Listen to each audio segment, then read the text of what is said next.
Part 2. Cassian revoked my shareholder status in the Harlan Group and replaced me with Tessa to please her.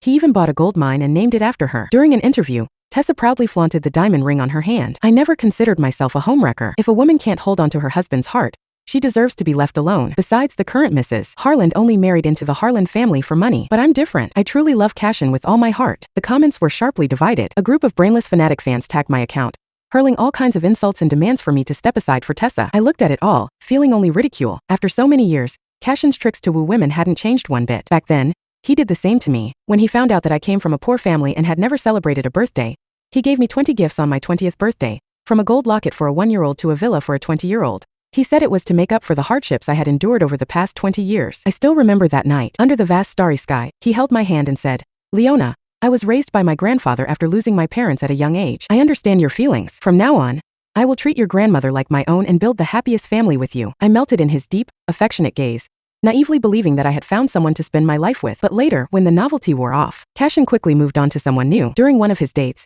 he left me behind on a mountain, just to deliver flowers to his lover. That day, I walked hundreds of kilometers down the mountain alone. My feet were blistered and bleeding and my calves bore scars that would never fade. I should have realized then, this man was selfish and fickle, never one to settle for anyone. That so-called contract was merely his excuse to justify his infidelity. Thinking of this, I left a comment under Tessa's video, wishing you both a lifetime of happiness and many children to come. Not long after my message was posted, Tessa deleted the video. Right after that, Cassian called, demanding an explanation. I didn't answer. Instead, I treated him the same way he had always treated me, calmly blocking his number. Then, a thought suddenly struck me. Today was the day of my grandmother's cremation. After explaining my situation, I requested an early discharge. The attending doctor, concerned but unable to dissuade me, eventually offered to accompany me. When the staff handed me the urn, I didn't feel the overwhelming grief I had expected. Instead, I only felt that the chains binding me for the past 7 years had finally completely broken. I let out a quiet sigh, bid farewell to the doctor and returned to the Harlan family home alone to pack my things. As soon as I stepped into the living room, I saw Cassian and Tessa sitting on the sofa. The moment she saw me,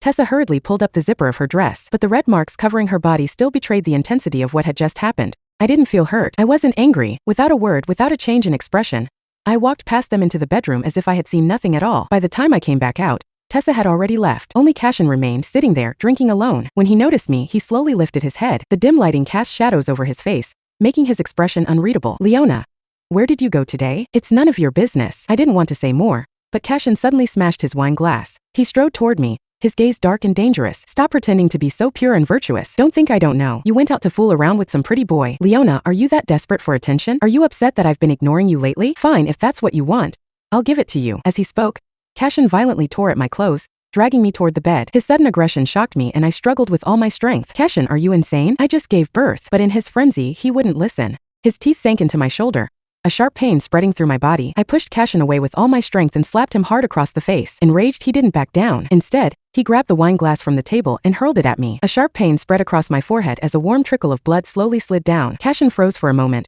seemingly caught off guard. Instinctively, he reached out to support me. "Why didn't you dodge?" I staggered back a few steps, wanting to say something, but my body could no longer hold on. Darkness swallowed me as I collapsed. I didn't know how much time had passed when the sound of arguing jolted me awake. It was Cassian and his grandfather, their voices loud and filled with anger. As I opened my eyes, I realized I was back in the hospital. Seeing me awake, Cassian let out a breath of relief, but his face remained dark with displeasure.